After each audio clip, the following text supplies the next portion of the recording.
The Republic of China Army, ROCA Aviation and Special Forces Command Lieutenant Colonel Xie has been accused of defection and attempting to land a CH-47 SD military transport helicopter on the Chinese People's Liberation Army Navy's Shandong aircraft carrier.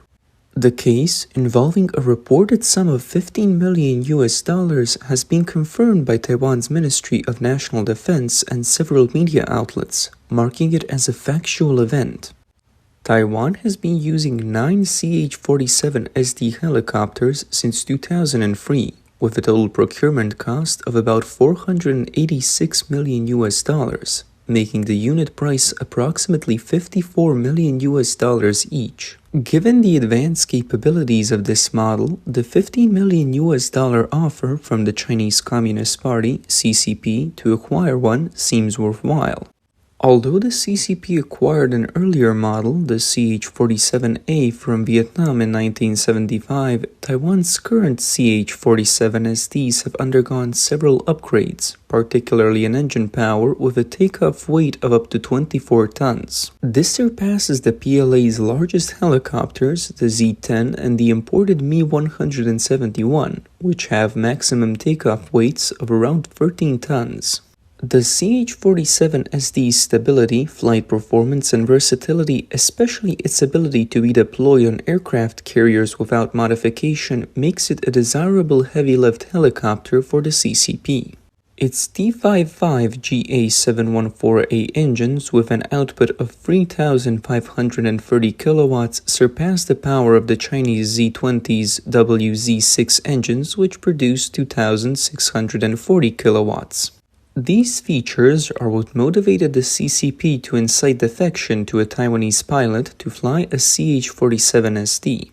However, flying this helicopter is not simple. It normally requires a crew of 3, a pilot, a co-pilot, and a flight engineer. Thus, any plan to transfer the helicopter to the mainland would require the consent of all crew members, or it would be easily exposed. The PLA's current needs for helicopters under 10 tons are largely met, but it still relies on Russian imports for helicopters of the 13-ton range. Particularly in the 15 to 25-ton range, like the CH-47SD, China has not made significant progress. Developing such helicopters involves challenges with powerful engines and complex transmission system design, which are major technological hurdles for China.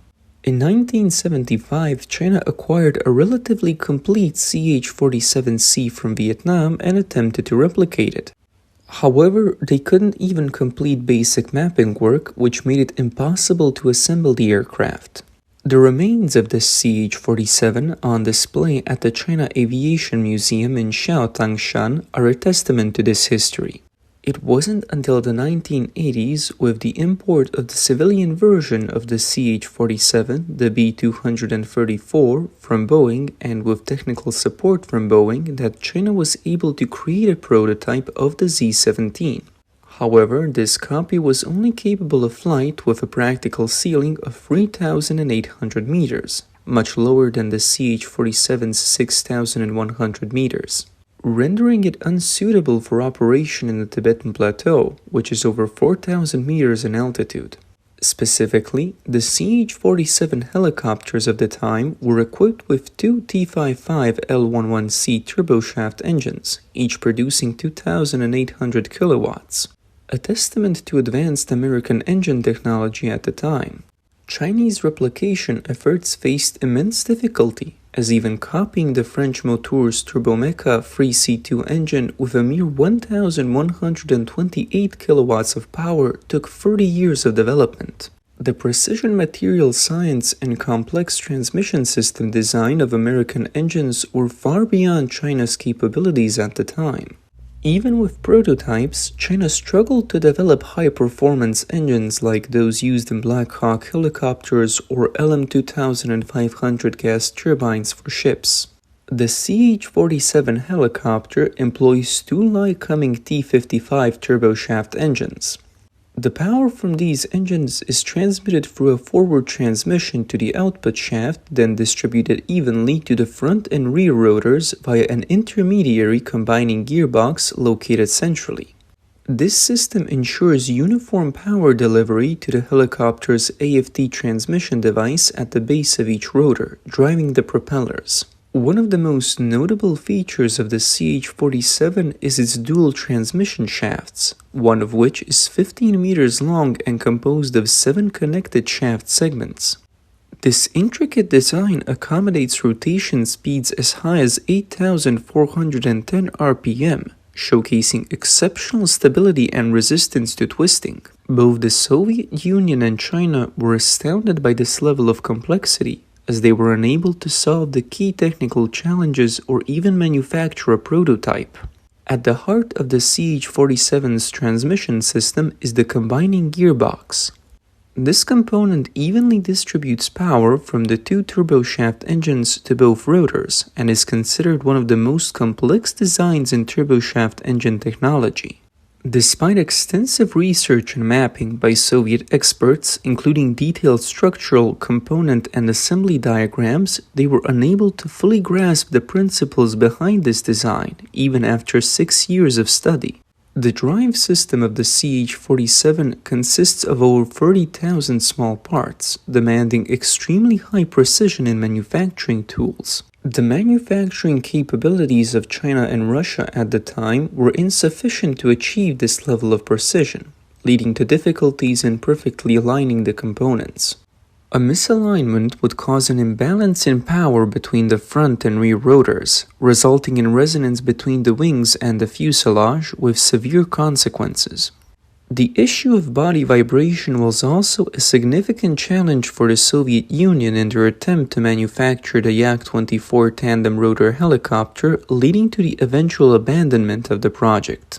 The design of the transmission shafts not only requires the transmission of thousands of horsepower but also demands materials that are both lightweight and strong. China currently lacks the capability of this specific material technology. Such technological expertise is not just based on textbook knowledge but results from a combination of theory and practice refined through countless experiments. For instance, China faced challenges in reverse engineering Soviet aircraft due to a lack of crucial manufacturing details, like the need to produce certain components under specific inert gas mixtures and pressure conditions. These critical manufacturing details, theoretical knowledge, and concepts are essential for successful replication. Not only did the duplication of the CH-47 pose a challenge to China and Russia, but they also faced significant difficulties in attempting to copy the V-22 Osprey helicopter. The Osprey's design requires that if one engine fails, the other can maintain power to both rotors, placing high demands on the transmission performance of the power system. In terms of speed, range, and payload, the Osprey surpasses traditional helicopters, making it even more challenging to replicate than the CH-47.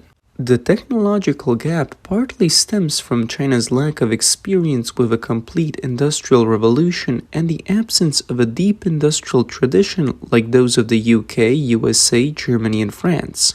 In critical areas such as top-tier engines, gearboxes, and transmission shafts, China struggled to find its footing.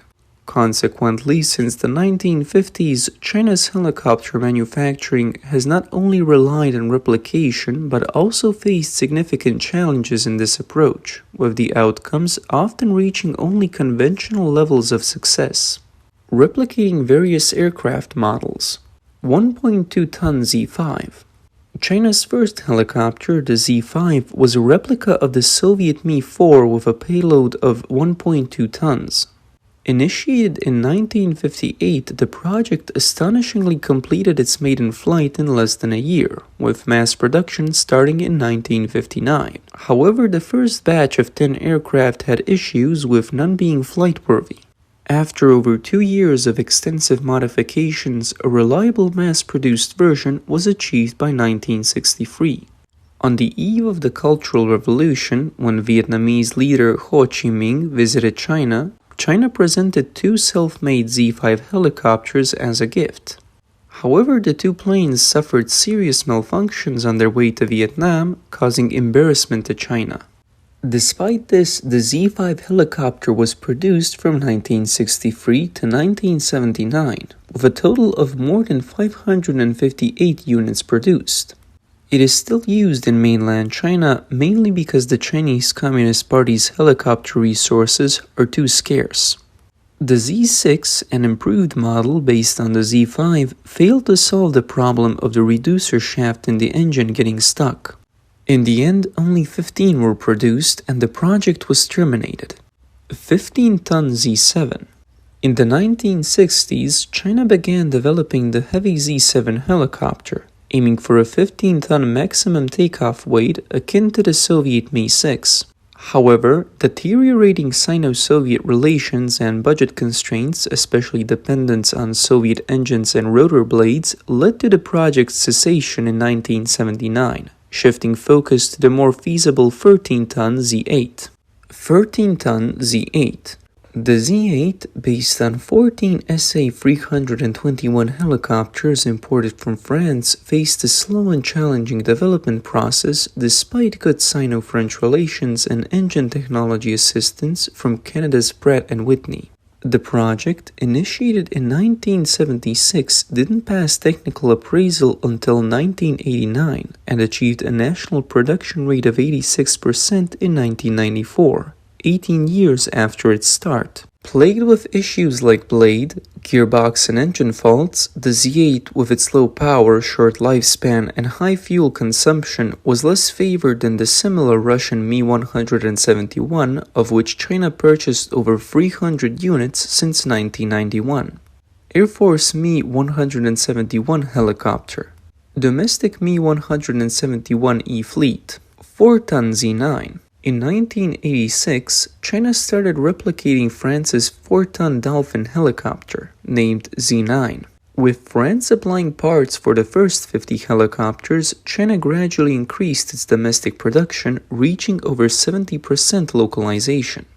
Easier to replicate due to its smaller size, over 240 units of Z9 were produced and widely used in the Chinese military. However, its limited operational capabilities were notable, especially in anti-submarine warfare. 8-ton Z10. Influenced by the US Apache in the Gulf War, China decided to develop an 8-ton armed helicopter, the Z10, in the 1990s. A contract with Russia's Komov Design Bureau in 1994 provided China with an 8-ton armed helicopter design. After receiving all technical materials from Komov in 1996, China optimized and produced the Z10, indicating that it was not entirely indigenous but based on foreign design and technology. 10-ton Z20. Blackhawk high-altitude test flight. The quote, Blackhawk that participated in domestic testing. First batch of Blackhawk helicopters. The quote, Blackhawk flying on the plateau with the Potala Palace in the background. The maintenance requirements of the Blackhawk are not low. A large number of Army Aviation Blackhawk helicopter groups. The rare blue and white painted Blackhawk is still performing its mission. China's efforts to replicate the American Blackhawk helicopter began in 1983 when they imported this exceptional aircraft to address the logistical challenges faced by their forces stationed on the Qinghai Tibet Plateau. The Blackhawk, capable of reaching altitudes up to 7,315 meters, was equipped with the then advanced T700G8701 turboshaft engine, boasting a powerful output of 1,510 horsepower. Although there were rumors of China's attempts at a one-to-one replication of the Blackhawk, these efforts were impeded by technological challenges. Drawing from their experiences with the Z8, Z9, and Z10 helicopters, China finally initiated the Z20 project in 2010, which made its first flight in December 2013. By 2019, the Z20 entered mass production and was showcased in that year's National Day military parade. Its appearance and design details bear a striking resemblance to the Blackhawk, sometimes humorously referred to as the quote, Chinese pastoral eagle. The development history of Chinese helicopters shows that the research and development process is almost entirely based on the imitation of foreign prototypes. The Soviet Mi-4 was copied into the Chinese Z-5, the French Dolphin and Super Hornet helicopters became the Z-9 and Z-8 respectively, and the United States Blackhawk was copied into the Z-20, while the design plan of the Russian Kamov Design Bureau was transformed into the Chinese WZ-10. Currently, the PLA has a clear need for heavy helicopters. Its two airborne assault brigades are mainly equipped with the Z-9 and Z-10 armed helicopters, as well as the Z-8 and Z-20 and Mi-171 transport helicopters. Among these, the Z-20 is primarily used for personal transport, while the latest models of Z-8L and Mi-171 have limited transport capabilities, only able to carry all-terrain vehicles but not ultralight howitzers or light armored vehicles. Thus, it's evident that the PLA lacks helicopters with a takeoff weight above 16 tons. The PLA currently lacks a model for heavy helicopters to replicate. Russia's Mi-26, a design from the 1980s, does not appeal to China. The American CH-53K is also unattainable for China. While obtaining the CH-47 as the quote chin hook through defection from Taiwan is possible, replicating it presents significant challenges. China is now turning towards collaboration with Russia. Around 2016, China and Russia announced a joint venture to develop a new generation of heavy helicopters, the AC-322AHL, with recent updates released by official media. However, details about this helicopter are scarce. It is only known as an advanced heavy helicopter with a takeoff weight close to 40 tons and an external load capacity of about 15 tons. The timeline for its development and service entry remains unknown. This joint project indicates that despite some progress in helicopter technology, China still needs to collaborate with international partners like Russia to bridge the gap in high-end heavy helicopter technology.